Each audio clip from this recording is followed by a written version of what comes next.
السلام ناظرین، میں ہوں اسد علی طور، اپنا پروگرام اسد طور انسنسرڈ میں. آج جو ہم آپ کے لیے خبر لے کے آ رہے ہیں، فالو اپ خبر ہے جو صحافی احمد نورانی صاحب کے کیس کے اوپر ہم نے کل بھی ویلاگ کیا تھا. آپ کو ان کے گھر سے تمام وقوع بتایا تھا، ان کی والدہ اور ان کی بہن سے بات کرائی تھی. آج ہمارے ساتھ ان کی وکیل جو ان کے بھائی اغوا ہوئے ہیں، ان کی جو پٹیشن کر رکھی ہے وہ ایمان مزاری نے کر رکھی ہے، وہ ہمارے ساتھ ہیں. آج ہم آپ کو دو چیزیں بہت ہی اسٹرینج بتائیں گے. ایک تو یہ جو ہیبیس کی پٹیشن ہے، آج اس کو 2 دن ہو گئے ہیں. یہ ہمیشہ جس دن پٹیشن دائر ہوتی ہے اس کے اگلے دن فکس ہو جاتی ہے. یہ کیوں نہیں فکس ہو رہی ہے ابھی تک؟ دوسرا اب ہم آپ کو بتائیں گے کہ پولیس کی سائڈ پر بھی کل جو رویہ تھا وہ کیا کور اپ ہو رہا تھا کہ کسی طرح سے جو اغوا کار کر کے گئے ہیں اس تمام معاملے کو کور اپ کرنا ہے. اس پر بھی کچھ آپ کو بہت ہی اہم چیزیں بتائیں گے کہ پولیس کیا کر رہی ہے اور کس طرح سے ایک خوف کا سما ہے، کیا ہو رہا ہے. اس سب پر بات کرتے ہیں، لیکن سب سے پہلے ایمان آپ سے ذرا آغاز کرتے ہیں. بائی دی وے آج ہم آپ کو بتائیں گے اسلام آباد ہائی کورٹ کی بھی کچھ حالت، جو جسٹس سردار اعجاز اسحاق نے جو کچھ کہا ہے، تو اس سے آپ کو اندازہ ہو جانا چاہیے کہ احمد نورانی صاحب کے بھائیوں کو کیا انصاف ملے گا. ایمان، کیا ہوا؟ پٹیشن تو کل کتنے بجے دائر ہوگی تھی؟ وہ ان کی والدہ نے، امینہ بشیر صاحبہ نے کتنے بجے اپنا بایو میٹرک اور سب کچھ کروا دیا تھا؟ اصل ہم نے اس کا وہ پوسٹ بھی ٹویٹر پر ایکس پر نورانی صاحب نے پوسٹ کیا تھا کہ یہ پٹیشن 11 بجے سے پہلے کلیئر ہونی تھی نیکسٹ ڈے کے لیے. پہلے میں آپ کو یہ بھی بتا دوں کہ پہلے پروسیجر کیا ہوتا ہے کہ 11 سے پہلے اگر دائر ہو جائے؟ اسد اس کا پہلے میں ایک اور بیک گراؤنڈ دینا چاہتی ہوں کہ پہلے یہ پریکٹس ہوتی تھی اسلام آباد ہائی کورٹ میں کہ ہیبیس کی پٹیشن سیم ڈے لگتی تھی، کیونکہ ظاہری سی بات ہے کسی کا لائف لبرٹی کا میٹر ہے تو اس سے زیادہ کوئی ارجنٹ کیس ہو نہیں سکتا. بالکل. تو سیم ڈے لگتی تھی. پھر جب چیف جسٹس عامر فاروق صاحب آئے تو یہ پریکٹس تبدیل ہو گئی. پھر نیکسٹ ڈے ہوتی تھی کہ آپ نے 11 بجے سے پہلے فائل کرنی تھی اگلے دن کی ڈائری کے لیے. ابھی بھی یہ پریکٹس تھی. تو 11 بجے سے پہلے یہ پٹیشن فائل کی گئی، کوئی آبجیکشن نہیں تھا، کوئی اعتراض آفس نے نہیں لگایا. پٹیشن کلیئر ہوگی 11 بجے سے پہلے 19 تاریخ کو، اور یہ لگنی تھی آج 20 تاریخ کو. جی، وہ میں ذرا سادہ لفظوں میں سمجھا لوں کہ جسٹس اطہر باللہ کے زمانے میں تھی کہ اگر کوئی شہری اٹھایا جائے گا، غائب کیا جائے گا، تو اس کی آزادی اور اس کی زندگی کا معاملہ ہے، وہ کہتے تھے سیم ڈے اسی وقت میں سنوں گا اگر کوئی شہری گیا ہے. جب عامر فاروق صاحب چیف جسٹس بنے تو انہوں نے کر دیا کہ آپ 11 سے پہلے اگر فائل کر دیں گے تو اگلے دن لگ جائے گی. وہ پریکٹس ابھی بھی کنٹینیو کر رہی تھی. آپ لوگوں نے کل اسی لیے جلدی سے جلدی 11 بجے سے پہلے وہ تمام بایو میٹرک کروا کے فائل کر کے کلیئر بھی کروا رہی، اور ڈائری نمبر بھی لگ گیا. ڈائری نمبر لگ گیا، وہ بھی ہم نے شیئر کیا ہوا ہے سوشل میڈیا پر، کیونکہ آپ کو پتہ ہے مین اسٹریم میڈیا تو ایسے پریٹینڈ کرے جیسے کہ یہ اغوا کا کیس ہوا ہی نہیں ہے. تو اسد وہ ڈائری لگ گئی، پھر وہ کیس لگا نہیں. اور آج بھی میں ہائی کورٹ میں گئی. میں نے جو چیف جسٹس صاحب کے سیکرٹری ہیں ان سے بھی ریکویسٹ کی کہ ویسے تو اصولاً یہ سیم ڈے لگنا تھا، لیکن چلیں کل نہیں لگا تو آج آپ لگا دیں. لیکن اس پہ بھی وہ نہیں راضی ہوئے، نہیں یہ ہوا. اور انہوں پھر نے اب کوئی جو اعتراض بتایا کہ کیوں نہیں لگی؟ کوئی پروسیس میں کمی رہ گئی یا آپ کی پٹیشن کچھ درست نہیں ہے؟ کوئی کسی قسم کا اعتراض بتایا؟ ریزن بتائی کہ جو ایک روایت ہے، ایک رول ہے اسلام آباد ہائی کورٹ کا، اس کو کیوں نہیں فالو کیا گیا؟ کوئی وجہ بتائی انہوں نے؟ کچھ ہو گیا ہوگا، یہ اکثر ہمیں سننے کو ملتا ہے، کچھ ہو گیا ہوگا. تو کچھ ہو گیا ہوگا اور پٹیشن نہیں لگی، آج بھی نہیں لگی. اور اب جہاں تک میری معلومات ہے کہ مطلب یہ ہم خود سے اپنے ذہن میں کچھ فگر آؤٹ کر لیں، اپنے آپ کو تسلی دے لیں کہ کچھ تو ہو ہی گیا ہوگا. آئی تھنک ایسا ہی کرنا پڑے گا ایسے جو آئینی عدالتوں کا اس ٹائم پر حال ہے. تو ابھی بھی میری معلومات کے مطابق یہ پٹیشن کل بھی نہیں لگی، یعنی جمعے کے دن اب اینڈ آف ویک ہو گیا ہے. اور یہ پٹیشن ہیبیس کی 2 شہریوں کے اسلام آباد دارالحکومت سے جبراً لاپتہ ہونا، یہ اسلام آباد ہائی کورٹ میں ایک اتنی اہم پٹیشن نہیں ہے کہ یہ فکسیشن کے قابل ہو. تو بہت الارمنگ سچویشن ہے. اس کے بارے میں آئی تھنک میرے پاس اور کوئی الفاظ نہیں ہے ایکسیپٹ کہ یہ اگر ہائی کورٹ سے بھی لوگ امید رکھنا بند کر دیں کہ جی اگر پولیس نے ایف آئی آر نہیں درج کری، پہلے یہ ہوتا تھا کہ پولیس نہیں پرچہ درج کرتی تھی، آپ ہائی کورٹ جاتے تھے بندہ بازیاب ہو جاتا تھا. اب یہ ہے کہ پولیس نے پرچہ درج کری اور ہائی کورٹ پٹیشن فکس نہیں کری. اچھا، میں ایمان، پولیس پرچہ درج نہیں کر رہی اس پر بھی آپ سے ذرا کچھ چاہتا ہوں بات کرنا، لیکن میں پہلے آپ کو بتاتا ہوں جو کل پولیس کا رویہ تھا. دیٹ واز, میں نے اس پہ بہت سوچا, میرے لیے بہت الارمنگ ہے وہ, کیونکہ اس وقت وہ پھر بھی ہمیں تھوڑی بہت یقین دہانی کرواتے رہے کہ ہم اچھا کر دیں گے, لیکن بعد میں جب جس طرح سے وہ سارے غائب ہو گئے تو اس سے مجھے لگتا ہے کہ دیٹ واز سم تھنگ, ایسا تاثر جا رہا ہے کہ وہ پری پلان تھا. کہ وہاں پر ہم گئے, احمد نورانی صاحب کے گھر کے جو ہمسائے تھے ان کا کیمرہ تھا, اور وہ کیمرہ احمد نورانی صاحب کے گھر کی طرف تھا, اس کا رخ احمد نورانی صاحب کے گھر کے سامنے والے گھر کا کیمرہ, اس کا رخ بھی احمد نورانی صاحب کے گھر کے, اور دونوں گھروں نے کہا کہ ہماری سی سی ٹی وی کیمرے ٹھیک ہیں اور اس میں ویڈیو موجود ہے. ایک گھر والے صاحب تو ہم سے گفتگو کر رہے تھے اور بتا رہے تھے کہ اس طرح 2 گاڑیاں آئیں, میری وائف نے فون کیا, میں باہر تھا, میں نے آ کے گاڑی روکی, روک کے میں باہر آیا تو انہوں نے کہا واپس اندر چلے جاؤ, یہی تمہارے لیے بہتر ہے, تمہارا باہر کھڑا درست نہیں ہے. تو کہتے ہیں میں ڈر کے واپس چلا گیا. انہوں نے بھی کہا کہ یہ دیکھیں جو میری ویڈیو میں ہے. اچھا, اس دوران میں نے ایک چیز بڑی اسٹرینج نوٹ کی کہ جو پولیس آئی ہوئی تھی, وہ ایک اے ایس پی صاحب آئے ہوئے تھے, ٹھیک ہے, انہوں نے ایک پولیس والا ہمارے پیچھے لگا دیا, ہم 2 صحافی تھے صرف, کہ ان کو کسی سے بات نہیں کرنے دینی, کسی سے ویڈیو نہیں دیکھنے دینی. وہ آ کے ڈیوائس چھین رہا ہے, ان کو ویڈیو نہیں آپ نے دینی, ان کو کیوں ویڈیو دکھا رہے ہیں. میں نے کہہ رہا ہوں بھائی صحافی ہیں ہم, ایک وقوعہ ہوا ہے, ہم وہ کور کر رہے ہیں, یہ ویڈیو کوئی ایسا نہیں ہے کہ کوئی ٹیمپرڈ ویڈیو ہے, نہیں, ان کو منع کر رہے ہیں آپ ان سے بات نہ کریں. ایک کو تو انہوں نے اتنا ہراس کیا کہ وہ گھر لاک کر کے ہمارے سامنے چلا گیا. یہ رویہ مجھے تو ایسا لگتا ہے کہ وہاں پر کور اپ تھا, وہ پولیس کی دوڑیں ہی اتنے اعلیٰ پیمانے پر اے ایس پی کے لیول کی پولیس بھیجی گئی. ایس ایس پی صاحب شعیب ادھر تھے, آئی تھنک ان کا نام شعیب خان ہے, ایس ایس پی صاحب وہ ادھر وہ فرحان سم تھنگ تھے, وہ بھی ادھر تھے, شعیب صاحب بھی ادھر تھے, اور وہ بھی انریچیبل ہیں. لائک آپ اگر اتنے بڑے پر پولیس پیمانے, یا تو اس کا مطلب ہے کہ بہت بڑا واقعہ ہوا ہے, تو پھر تو فوراً ایف آئی آر ہونی چاہیے تھی, تفتیش آگے بڑھ جاتی تھی, لیکن اس کے بعد پولیس غائب. لائک ہم نے جو کور کرنا تھا کہ صحافیوں کے ہاتھ فوٹیج نہ لگے, کہ پوری دنیا دیکھے کہ کس طرح سے گھر میں کود کے اغوا کر رہے ہیں اور پھر شور مچے, تو ہم نے اس شور سے بچانا ہے, اس کیس کو ڈاؤن پلے کروانا ہے. تو لائک اب آپ اس کے بعد سے اب جب آپ رجوع کر رہی ہیں تو کیا پولیس کی طرف سے رسپانس آ رہا ہے؟ کل تو وہ آپ بھی آئی تھی تھانے ادھر, اور انہوں نے کہا کہ بس ہم میڈم ابھی ایف آئی آر دے رہے ہیں, درخواست لے لی ہے.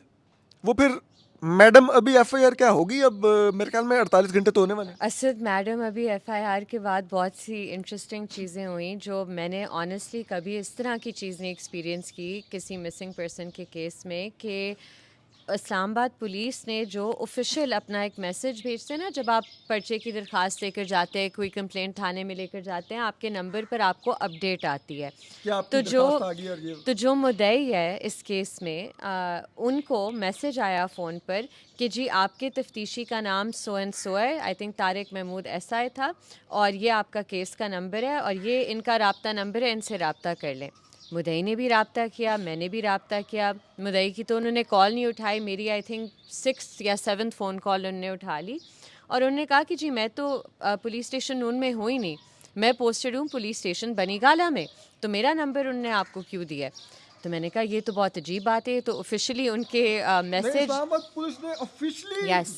غلط نمبر دیا, اور ٹھیک ہے, ایک ایسے اہلکار کا نمبر دیا جو اس تھانے میں بھی پوسٹڈ نہیں جہاں پر سے وہ اغوا ہوئے ہیں. بالکل بقول اس کے جس کا نمبر آفیشلی اسلام آباد پولیس نے دیا تھا, اس نے کال کی, تو اس کا یہ رسپانس تھا. اور اس کے بعد اسد ہم نے پھر بحیثیت ان کے وکیل ہم نے کال کی 15 پر, اور ہم نے 15 سے کہا کہ کائنڈلی ہمیں تھانہ نون کا کوئی کانٹیکٹ نمبر دے دیں. آن لائن جو نمبر تھا اسد, اس پہ ہم نے کال کی, تو انہوں نے کہا نہیں میں پتہ نہیں کسی اور تھانے میں پوسٹڈ ہوں. تو جو آن لائن بھی نمبر غلط دیا ہوا تھا, کی ویب سائٹ پر نمبرز ہیں وہ غلط ہیں, پولیس اسٹیشن نون کا نمبر اس پہ غلط ہے.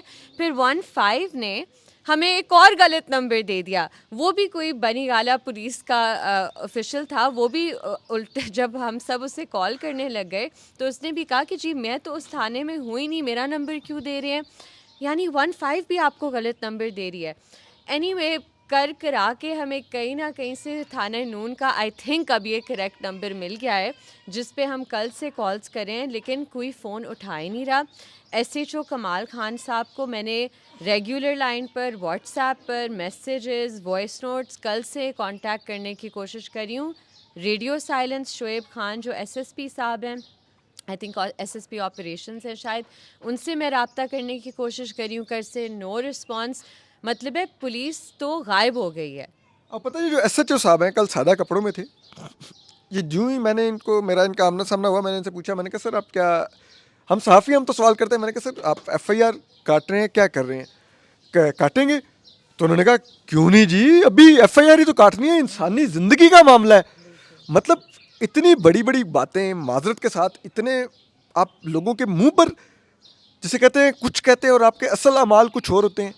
اسد اتنے مجھے تو بہت تکلیف آنیسٹلی جس بات کی ہوئی ہے کہ جب میں نے کل نورانی صاحب کی والدہ سے میں ملی ہوں, ان کی فیملی سے ملی ہوں, کہ وہ ایک بوڑھی خاتون, ان کی ہیلتھ بھی ٹھیک نہیں ہے, وہ بھاگ رہی ہیں کبھی تھانے میں کبھی عدالت میں, ان نے تو دیکھی ہی نہیں ہے یہ چیزیں. اور ان کے جو 2 بیٹے اغوا ہوئے ہیں وہ انجینئر ہیں, ان کا کوئی تعلق ہے ہی نہیں نورانی صاحب کی رپورٹنگ سے. شاید انہیں پتہ ہی نہیں ہے کہ نورانی صاحب کی رپورٹنگ ہے کیا, وہ لکھ کیا رہے ہیں, ان کی کیا سٹوریز ہیں.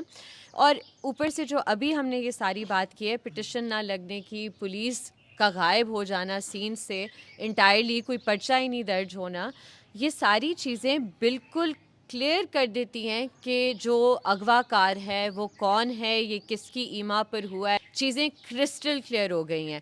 تو یہ جن لوگوں نے یہ کیا ہے, یہ بیوقوف حرکت کی ہے, یہ کس طرح کا ملک ہے؟ مجھے اچھا ایمان ایک چیز اور مجھے اپنے پارٹ پہ بہت دکھ ہوا, یقین مانیے, کہ میں جب کل وہاں سے کور کر کے آیا, میں نے تمام T V channels, news web sites check کرنی شروع کی کہ کہیں تو رپورٹ ہوا ہوگا. کہیں نہیں تھا کہ احمد نورانی یا اسلام آباد سے, کیونکہ کہیں دور دراز نہیں, اسلام آباد سے 2 نوجوان اغوا ہو رہے ہیں. صرف ڈان میں وہ بھی رپورٹ آج ہوا ہے, آ جائے, ٹھیک ہے, ڈان اخبار میں, ٹی وی میں نہیں, ٹھیک ہے. آپ کو بتاؤں, میں نے پھر بھی میں نے کہا ہو سکتا ہے صبح رپورٹ ہو گیا ہو, میں ابھی 3 بجے کے بعد گھر پہنچا ہوں. میں نے 3 چینلز میں 3 مختلف پروڈیوسرز کو کال کی, کیونکہ پروڈیوسر سارا وقت مانیٹرنگ کر رہے ہوتے ہیں, ان کے سامنے 10 12 12 اسکرینز لگی ہوتی ہیں. میں نے تینوں سے پوچھا کہ آپ نے صبح سے کیا احمد نورانی کے بھائیوں کے اغوا کی خبر دیکھی کسی ٹی وی چینل پر؟ انہوں نے کہا نہیں. میں نے کہا ٹکر بھی چلتا دیکھا وہ نیچے جو پٹی چلتی ہے؟ انہوں نے کہا نہیں. یار ہمارے ٹی وی چینلز, ہمارے میڈیا اس حد تک کمپرومائز ہو گیا کہ آپ چھوڑے احمد نورانی نہ رپورٹ کرتے, آپ اتنا ہی رپورٹ کرتے کہ اسلام آباد سے 2 نوجوان لاپتہ ہو گئے ہیں. کیا اتنا رپورٹ کرنے کی بھی ہمت نہیں رہی ہم میں؟ پھر ہم کہتے ہیں کہ مین اسٹریم میڈیا پر لوگ اعتماد کیوں نہیں کرتے, یہ کیوں ختم ہوتا جا رہا ہے مین اسٹریم میڈیا؟ آپ نے خود مین اسٹریم میڈیا کی کریڈیبلٹی ختم کر دی, اس کو کمپرومائز کر کے اتنا سینسر کر دیا کہ اس میں اتنی جرت نہیں ہے کہ وہ یہ رپورٹ کر سکے 2 نوجوان لاپتہ ہوئے اسلام آباد سے. اور آبویسلی اسد وہ کس طرح رپورٹ کریں گے جب اغوا کاروں نے یہ سب کچھ کر کے, پٹیشن رکوا کے, پولیس کو غائب کر کے, ایف آئی آر کو روک کر یہ سب کچھ ہو گیا ہے. تو اغوا کار تو ہمیں پتہ ہے کون ہے, بچے بہت ہی کو اس ملک میں پتہ ہے کہ کون اغوا کرتا ہے. اور یہ کر کے آپ مزید یہ کنفرم کر رہے ہیں کہ اغوا کار اتنا انفلوئنسڈ ہے کہ نہ جج کیس لگا رہے ہیں, نہ پولیس ایف آئی آر کاٹ رہی ہے, بلکہ رپلائی نہیں کر رہی, اور نہ میڈیا رپورٹ کر اور رہا ہے. یہ بھی دکھا دیے کہ آپ 26ویں آئینی ترمیم کیوں لے کر آئے. یہ بھی دکھا دیے کہ نمبر 15 سے لاہور ہائی کورٹ سے ایک جج کو ادھر نمبر 1 پہ ایکٹنگ چیف جسٹس لگا دیا ہے. مینج آپ نے کر لیا ہے کورٹ, لیکن اس طرح ملک چلے گا نہیں. نہ عدالتیں اس طرح چلیں گی, نہ نظام اس طرح چلے گا. اس کا بہت نقصان ہوگا. اور یہ وہی لوگ ہیں جو اغوا کار ہیں, جو اس ملک کے لیے 70 سالوں سے پالیسیاں بنا رہے ہیں, جو پالیسی پر پالیسی فیل ہوتی جا رہی ہے. انہیں انٹروسپیکشن کی ضرورت ہے. ابھی بھی موقع ہے, اگر وہ یہ اپرچونٹی لیتے ہیں, اپنے طور طریقے تبدیل کرتے ہیں, یہ ناٹسی ایرا پریکٹس انگیج کرنے میں اسے بند کرتے ہیں, اور اپنا ایک کورس کریکشن کرتے ہیں, تو پھر بھی اس ملک کا شاید کوئی مستقبل ہے. نہیں تو جس طریقے سے یہ ملک اس ٹائم پہ چل رہا ہے, ہمارا پوری دنیا میں مذاق بنایا جا رہا ہے. اچھا, میں اس میں نا آپ نے بات کی جس طرح سے سب کچھ مینج کیا گیا, میں اس میں آپ کو ایک دکھاتا ہوں آج کی تصویر ہے جو اسلام آباد ہائی کورٹ کی, کہ یہ صرف آپ کا بطور وکیل یا صحافیوں کا مشاہدہ نہیں ہے, یہ تو ججز بول رہے ہیں کہ وہاں پر کس قسم کی ناانصافی ہو رہی ہے. آج اسلام آباد ہائی کورٹ میں ایک توہین عدالت کا مقدمہ زیر سماعت تھا. ایک کیس تھا, وہ جسٹس سردار اعجاز اسحاق صاحب کی عدالت میں فکس تھا. وہ وہاں سے چیف جسٹس جو ایکٹنگ چیف جسٹس ہیں سرفراز ڈوگر صاحب, انہوں نے اپنے آگے ایک لارجر بینچ بنایا اور اس میں فکس کر دیا. اب اس میں انہوں نے ڈپٹی رجسٹرار کو توہین عدالت کر دیا. اب توہین عدالت والے کیس کی بھی آج کاز لسٹ منسوخ کر دی گئی. اور جسٹس سردار اعجاز اسحاق خان کا سب سے بڑا یہ تھا کہ انہوں نے کہا کہ چلے ملٹیپل پٹیشنز ہیں ڈفرینٹ بینچز میں لگی ہوئی، تو آپ کہہ رہے ہیں کہ چلے کہیں مختلف بینچز سے کنفلکٹنگ ڈیسیجنز نہ آ جائیں. توہین عدالت کا تو لگا ہی ایک جگہ پہ ہوا ہے، اس میں کیا کنفلکٹنگ ڈیسیجن آ سکتا تھا کہ آپ وہ بھی یہاں سے آپ نے کر دیا. تو وہ انہوں نے کہا کہ آج جب سماعت شروع ہوئی تو انہوں نے کہا کہ کیا اس کو نمبر لگ گیا ہے. تو ایڈوکیٹ جنرل صاحب نے کہا کہ کل عدالت نے دل کی باتیں کی اور ہم نے سنی، آج مجھے موقع دیں میں دل کی باتیں کر لوں. یہ ایڈوکیٹ جنرل صاحب باتیں کر رہے ہیں، ٹھیک ہے، وہ کہہ رہے ہیں وہ دل کی باتیں بیان وہ تو کرنے کے لیے. قانون کی باتیں کر رہے تھے، مجھے تو کوئی دل کی باتیں نہیں نظر آئی، لیکن ٹھیک ہے. تو پھر وہ کہتے ہیں کہ ایک ہی سوال ہے کہ کیا مشال یوسفزئی عمران خان کی وکیل ہیں کہ نہیں. ایڈوکیٹ جنرل صاحب یہ فرما رہے ہیں. اس سارے سوال سے یہ صورتحال پیدا ہوئی بقول ان کے. اب وہ اس پہ عدالت کہتی ہے کہ ایک وکیل جب عدالت کے سامنے کھڑا ہو کر کہے کہ میں وکیل ہوں تو عدالت کے پاس وکیل نہ ماننے کا اختیار نہیں ہے. اگر یہ ہو کہ سسٹم ہی نہ چلے تو پھر الگ بات ہے. ایک طرف کہہ رہی ہیں یہ وکیل نہیں ہے، دوسری طرف کہہ رہے ہیں کہ یہ وکیل ہے. اس معاملے کو حل کرنے کے لیے عدالت نے لا کلرک کو بھیجا، مگر 3 گھنٹے انتظار کروایا گیا. یعنی کہ آپ دیکھیے عدالت نے ایک جسٹس سردار اعجاز اسحاق خان نے اپنی لا کلرک کا ایک یک رکنی کمیشن بنایا اور وہ سپرنٹینڈنٹ کے سامنے بنایا اور اس کو حکم دیا کہ آپ کل اس کی ملاقات کروائیں گے، وہ تک ملاقات نہیں کروائی گی. اس حد تک آپ عدالت کی توہین کرتے ہیں، آپ نہیں مانتے. ایک ملک میں ماحول پیدا ہو گیا کہ بھائی جو جج ہماری مرضی کا نہیں، پہلے تو ہم اس کے فیصلے ہی نہیں مانتے تھے، اب یہ ہے کہ اب ہم اس کے سامنے سے کیس بھی ہٹوا لیتے ہیں. سپریم کورٹ میں چیف جسٹس یحییٰ افریدی یہ کام کر رہے ہیں، یہاں پر چیف جسٹس سرفراز ڈوگر یہ کام کرنے لگ گئے ہیں. تو پھر عدلیہ کی رٹ بچی کیا اگر ایگزیکٹو اس حد تک حاوی ہو گیا ہے کہ وہ کہے گا میں پک اینڈ چوز کروں گا میرے ججز کون سے ہیں اور وہی میرا کیس سنیں گے. آپ کو یاد ہے کہ جب احمد فرحات کی پٹیشن لگی ہوئی تھی جسٹس محسن اختر کیانی صاحب کے سامنے، تو انہوں نے جب سیکریٹری ڈیفینس کو آئی بلیو نوٹس کیا تھا، تو جو کورٹ کا پروسیس سرور تھا انہوں نے رپورٹ دی، اور جج صاحب نے اس بات کا ذکر عدالت میں کیا کہ انہوں نے پروسیس سرور کو باہر ادھر پتہ نہیں کتنے گھنٹے 3 گھنٹے 5 گھنٹے بٹھائے رکھا کہ کورٹ کا نوٹس نہیں اندر ڈیلیور ہو سکا. تو یہ جو چیز چل رہی ہے یہ کافی دیر سے چل رہی ہے. بہت ججز کو، جو 6 ججز تھے اسلام آباد ہائی کورٹ کے جنہوں نے خط لکھا، انہیں اسپیسیفکلی ٹارگیٹ کیا جا رہا ہے، اور اسی لیے یہ نئے امپورٹڈ ججز بھی لائے گئے ہیں یہ ساری چیز کو منوور کرنے کے لیے. بالکل. تو میں یہ چیز سوچ رہا ہوں کہ اگر اس کے بعد اگر آپ ایک عام آدمی کو یہ توقع رکھیں کہ جہاں پر ججز فیل کر رہے ہیں کہ ان کے ساتھ انصاف نہیں ہو رہا، ان کو مطلب معذرت کے ساتھ وہ یہ تاثر دے رہے ہیں کہ ان کو مینیپولیٹ کیا جا رہا ہے، ان کی عدالت کو انفلوئنس کیا جا رہا ہے، ٹھیک ہے، اور اس کے لیے بھی عدالت کے اندر سے لوگ بھی استعمال ہو رہے ہیں، تو پھر ایک عام سائل وہ کس منہ سے اس عدلیہ میں جائے کہ میری داد رسی کریں؟ پھر آپ کیوں بطور وکیل یہ توقع کیے بیٹھی ہیں؟ یا ایک عام آدمی سوچے کہ وہ جو 2 نوجوان اسلام آباد سے اغوا ہوئے ہیں، سیف الرحمان حیدر اور محمد علی، وہ یہ عدالت آپ کو واپس دلوائے گی؟ آپ کو لگتا ہے کوئی امید ہے یا بس اب ٹھیک ہے ایک پروسیس ہے، آپ نے تو وہ پروسیس فالو کرنا ہے؟ اسد، میں ایک بات صرف یہ کہوں گی کہ جب عدالتوں کی نیت صاف ہوتی ہے اور عدالتیں جسٹس ڈسپینس کرنے کے لیے بیٹھی ہوتی ہیں، جس طرح ہم نے پاس میں دیکھا ہے بہت سی عدالتوں نے مسنگ پرسنس کو ریکور کروایا ہے، بہت سی عدالتوں نے ہمت کر کے مسنگ پرسنس کو اغوا کاروں کے ہاتھ سے واپس لیا ہے، ٹھیک ہے. تو یہ اگر کوئی عدالت کرنا چاہتی ہے وہ کر سکتی ہے، اس کے لیے پریسیڈنٹ موجود ہے. مجھے نہیں پتہ یہ کیس کس کے سامنے لگے گا، اور مجھے نہیں پتہ کہ یہ کیس کب لگے گا، اور یہ ایک بہت انپریسیڈنٹڈ سی چیز ہے کہ ایک ہیبیس پٹیشن لگانے میں کچھ سمجھ نہیں آ رہی نہ فیملی کو، نہ وکیل کو، نہ کسی اور کو کہ یہ کیس کے ساتھ ہو کیا رہا ہے. اتنی کیا خطرناک بات ہے اس پٹیشن میں حبس بیجا کی کہ آپ اسے فکس نہیں کر سکتے سماعت کے لیے. اور اس کے بعد جب آپ نے اتنی اپنی انٹینشن شو کر دی کہ آپ ایک پٹیشن کو فکس کرنے سے ایک عدالت معذرت کے ساتھ ایسا تاثر جا رہا ہے، گھبرا رہی ہے، تو وہ اس کو سنتے ہوئے کیا کر لے گی؟ ایگزیکٹلی. بٹ اسد یہی پوائنٹ ہے نا کہ اٹس ناٹ کہ میں نہیں کہتی کہ یہ عدالتیں یا یہ جو اسپیسیفک لوگ ہیں جو لائے گئے ہیں یہ ڈرتے ہیں، یہ ڈرتے نہیں ہیں، یہ اپنا کام کریں ہیں جس کے لیے انہیں لایا گیا ہے. So let's be very clear on that کہ کہ یہ خوف کی وجہ سے نہیں کرے, ان کی کریئر پروگریشن اس بات میں ہے. ظاہری بات ہے 15ویں سے آپ اگر چیف جسٹس آ جائیں گے تو پھر ابھی ایک لاہور ہائی کورٹ میں ریسنٹ بھی اٹیمپٹ ہوئی ہے نا, بہت اچھی کریئر پروگریشن کی. آئی تھنک ابہر ان کا خاتون جج ہوئی ہیں. جسٹس کا نام ہے, جنہوں نے پتہ نہیں اتنا سیٹلڈ جورسپروڈنس 199 پر اپنی ایک آرڈر سے انسیٹل کر دیا ہے. تو اس طرح کے لوگوں کی بہت اچھی کریئر پروگریشن ہوتی ہے. جنہوں نے وہ فیصلہ دیا ہے کہ میں یہ اسی طرح اغوا کی ایک ہیبیس کی پٹیشن کو ڈسمس کر رہی ہوں اس بات پر کہ سیکٹری ڈیفنس کو نوٹس نہیں کر سکتی, وہ فوجی افسر ہے, وہ عدالت کے دائرہ کار میں نہیں آتا. ویسے very innovative and creative understanding of article 199. میں آئی تھنک ادھر ہی رک جاتی ہوں اور مزید نہیں کچھ میں تو یقین مانے ان کو اب چیف جسٹس یحییٰ آفریدی کے عہدے کو چیلنج کرتا محسوس کر رہا ہوں, اور چیف جسٹس یحییٰ آفریدی کے عہدے کو شدید خطرہ ہے اس فیصلے کے بعد.